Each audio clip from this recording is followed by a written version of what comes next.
Mazza qildimning navbatdagi soni. Diqqat do'stlar, mazza qiling.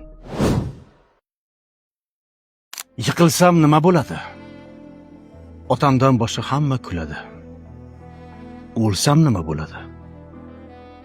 Onamdan boshqa hamma unutadi.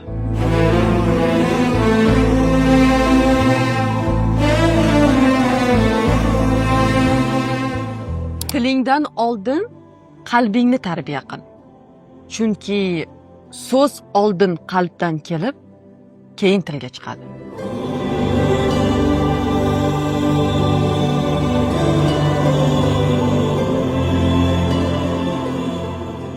Xotirjamligimni ta'minlaydigan narsalardan biri eshik tagida otamning poyabzalini turganini ko'rishdir.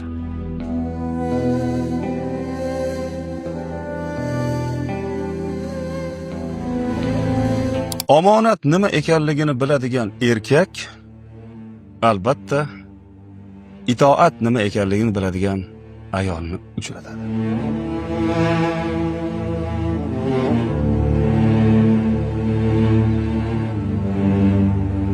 Kimga mazza qildingiz?